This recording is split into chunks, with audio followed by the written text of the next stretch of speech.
Welcome to Civilian Jeeps. I'm Jake, and today it is absolutely freezing outside. It is 7 degrees, I've got the heaters going, and I've got kind of a different video for you guys that I normally don't do. This is more of a laid-back video about me sharing a tech tip, and if you are thinking about buying wheel spacers for a Jeep because your tires are too big, stick around because I've got something that's going to save you some money. Also, I bought some cool stuff on Black Friday for the Jeeps, for the Overland trailers, whether it's Jeep related or Overland related, stick around because I've got a cool product for each one of these, actually multiple. But anyway, another thing I want to go over is I live in Eastern Tennessee, and in the community it's been about two and a half months since Hurricane Helene hit, and I want to show how the progress is going. So I'm going to take the drone up towards the end of the video and show you guys some of that and talk about it, and you'll see some of the carnage from Hurricane Helene. So make sure you stick around and let's dive right into it.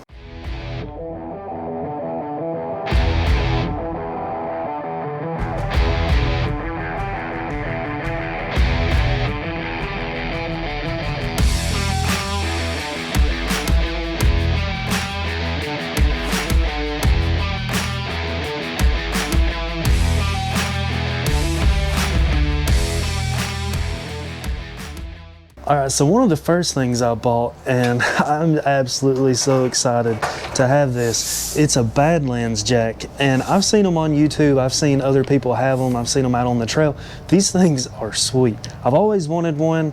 The $300, actually $320 price tag kind of steered me away from it, but it did go on Black Friday sale, so I bought one. I'm not sponsored by any of these people that I'm about to share some of their products, so don't get me wrong, this is my honest opinion and you know, all that stuff that typical YouTubers say, but I'm not sponsored. So let's use this Badlands jack up the Jeep, and let me show you how to save some money if your tires are scrubbing. All right, so with this Badlands jack, you'll see that the tires are fixed, they don't move. So it could be kind of a pain to maneuver this thing around, but what a lot of people don't seem to tell you in their reviews is there's a little latch right here.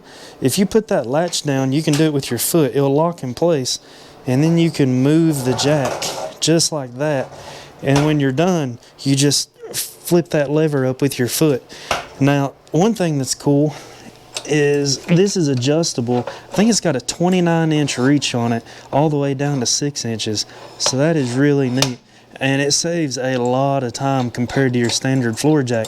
So this is a 3-ton model, and the handle comes off real easy. Right there you can see you just unscrew it so the handle can come off.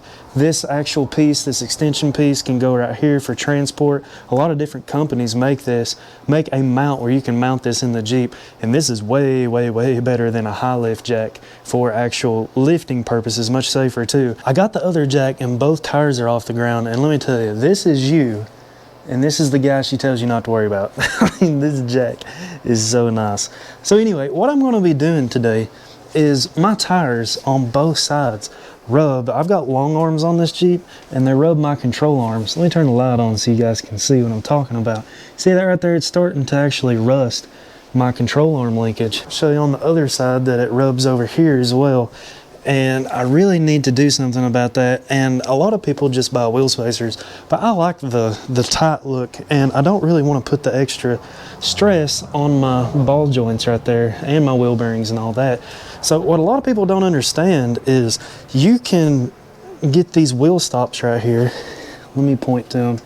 They're right here on your C of the axle, and now you can't take them out that easy normally, but for video purposes I've already loosened them. So what they do is this piece right here contacts the piece on your C, and that's what limits your wheel travel. So this passenger side, or this is the driver's side, the driver's side, if you project this bolt out, will actually limit the passenger side, and then the passenger side, if you do that bolt, it'll limit the driver's side.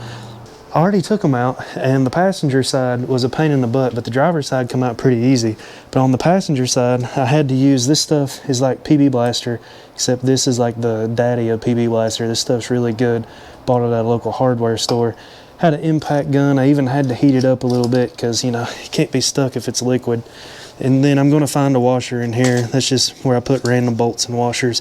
Ended up having to use a hammer with a wrench. It is a 9/16 if you're wondering. So yes, I have loosened both sides for this video purpose. Let's go ahead and take them out. Well, here's your wheel stop. I went ahead and put 2 washers on there, and I did it on both sides, driver's side and passenger side. So now I'm just going to thread these back in just like that. And it's amazing how when you actually take them out, put a little PB Blaster, WD-40, Free All, whatever it is that you have, and you put that on there, how easy they go back in.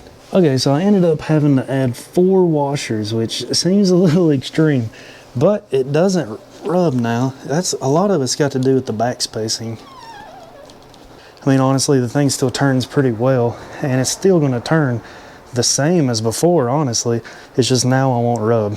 So the next thing that I bought from Black Friday deals is a Moto-Built gas tank skid plate. And let me tell you, this thing is beefy, real beefy, and a lot better than the factory skid plate. Now this thing's normally like 400 and something. I got it for $250 on a Black Friday deal, so I'm pretty stoked about this. Now you can see if we go back here that my original skid plate, it's kind of rusty, kind of dented. Definitely is going to be an upgrade with the Moto-Built skid plate. So I'm going to be putting that on here pretty soon. Obviously I got to paint the thing, and it's 7 degrees outside. So that will not be happening today. I was hoping to kind of put some paint on it today and maybe look in to see how it dries and how it mounts up and all that good stuff, but just way too cold to be dealing with this today. So we're going to go ahead and look at the next thing that I bought. It's a BC-DC trailer charge controller, and I've wanted one of these for a while because while I typically rely on my solar panel, it's about 300 watts, to charge my charging box system that I built here. If you're interested in this, I made another video on the channel about this whole box and like how I built all this, and it charges this whole setup just off that solar panel. But I thought, you know, why couldn't I charge while I'm towing the Jeep? So this BC-DC charge controller by Red Arc is going to do just that. It's only a 12 amp charge controller, which means it's not going to tax my alternator too much, because I was kind of worried about this. In these stock TJ-LJs, there's a couple different amperage differences in the alternator. I think mine is 117 amps, so I really don't want to get crazy and put like a 50 amp charge controller, putting 50 amps to this box being taxed from the alternator on my Jeep. I really didn't even want to do 25 because I have a lot of lights on this Jeep, and I really don't want to tax the alternator and just kill it. So anyway, I decided I'd go ahead and do the 12 amp BC-DC, but one of the things that's really cool is this is a 40 amp MPPT solar panel controller. So after I get this wired up to my 7-pin, see it wires, I'm going to mount it, and then one of the wires is going to go to ground, another one's going to go up under the trailer. Up under here I've got my box where all the electrical connections are, and it's going to be wired to the constant from the 7-way on this pin that plugs into the Jeep. So there's no extra wiring unless you have a smart alternator, and an 06 Jeep does not have a smart alternator, but you JK possibly and JLU and JT guys, you might have to run another wire. I think it's this blue wire here, and you got to give it an ignition source on your vehicle for your smart alternator. But luckily I don't have to fool with that with the LJ behind me. But one thing that is cool is the solar panel feature.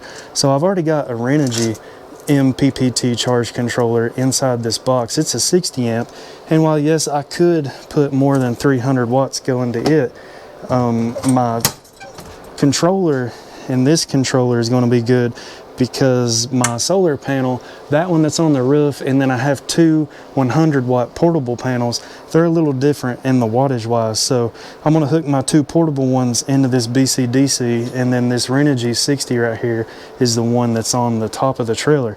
So this is going to allow me to put even more solar. So I'll be running about 500 watts of solar.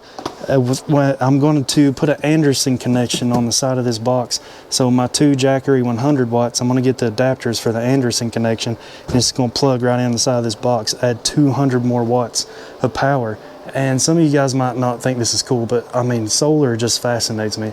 Solar and harnessing free energy from the sun and just building this stuff is just cool as crap. But if you're interested in this sort of thing, I do have another video on my channel about building this box, and I suggest you go watch it and just see what all I've done to the thing, because I'm really proud of this. And this BCDC is going to be mounted. You can mount it really in any direction, but the only room I got left is right here on the tongue box lid. So it's going to be mounted right there.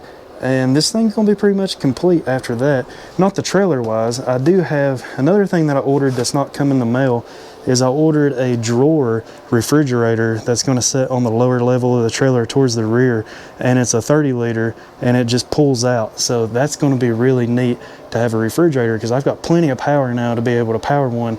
I've always wanted a refrigerator. Well, I was about to leave, and then I was like, you know, I don't have a parking brake. Ever since I got back from Hoodlow and got these axles worked on, I noticed my parking brake, I had one, but it's extremely weak. I would not trust it at all. So I was to the point where I was really frustrated, and I'm like, before I go anywhere, I'm gonna fix this parking brake.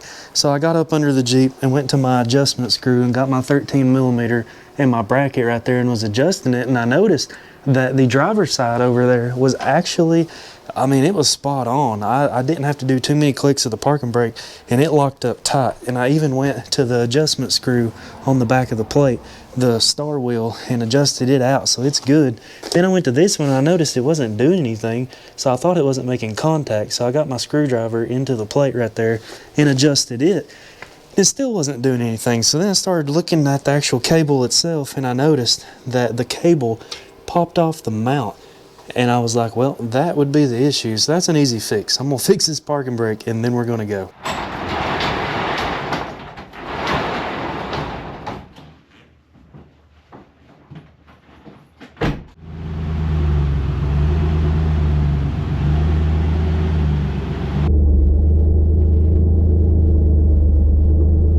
So I picked up my neighbor JP here, and we're gonna go out and see some of this flood recovery and all the cleanup stuff.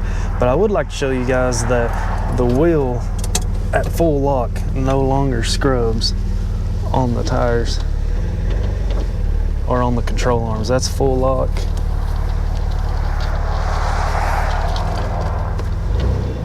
And that's full lock. No more scrubbing. All right, here's probably about a 12% grade. And it's holding. Parking brake's engaged, so I fixed that problem too. So we're good to go.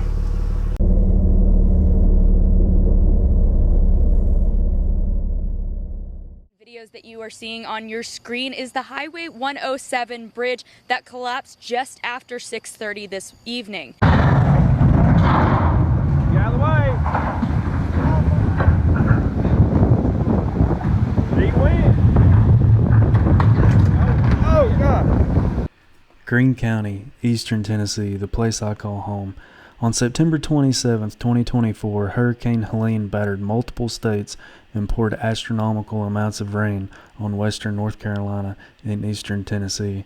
During this, it caused multiple hydraulic failures, as well as an overload of the river networks that are intertwined through our mountains.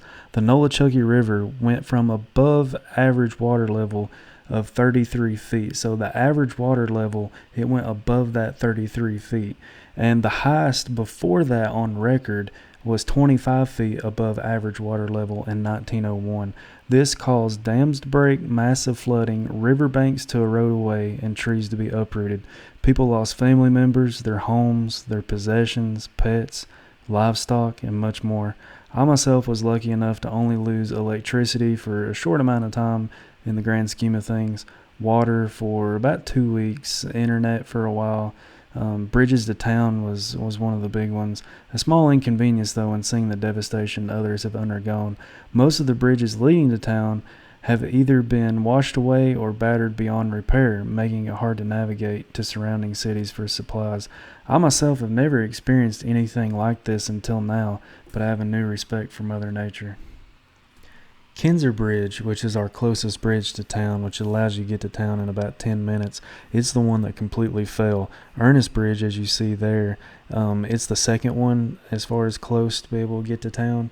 It now, after 2 months later, is one lane of traffic, so we're very blessed to be able to have one lane of traffic across that bridge. Fun fact, it was actually deemed not safe, and then TDOT come back, looked it back over. I don't know if they're in a time crunch or what, but now it's deemed safe, so they have been doing repairs. This is Kinzer Bridge, like I mentioned. That's the closest one for me to be able to get to town. The third closest would be Jones Bridge. It was at the beginning of this clip.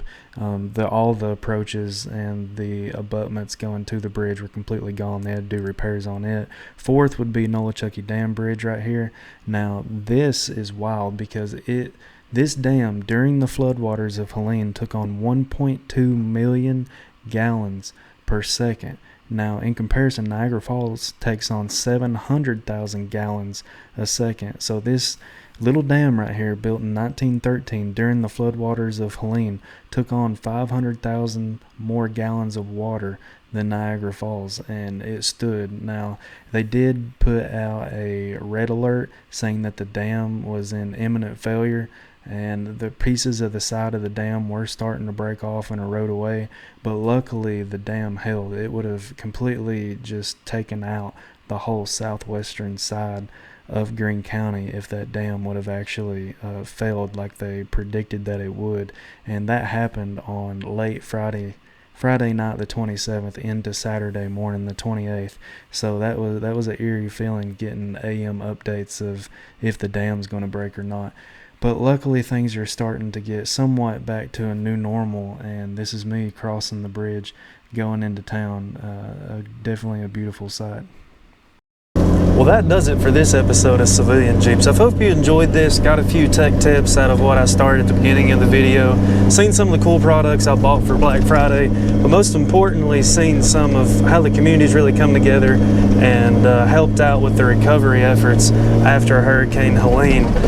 It's definitely something that I'll never forget. This was a wild chapter in my life, and I just wanted to document with some of you guys and show just how everything's coming together, and some of the bridges are coming back open now, and life is getting more back to the new normal.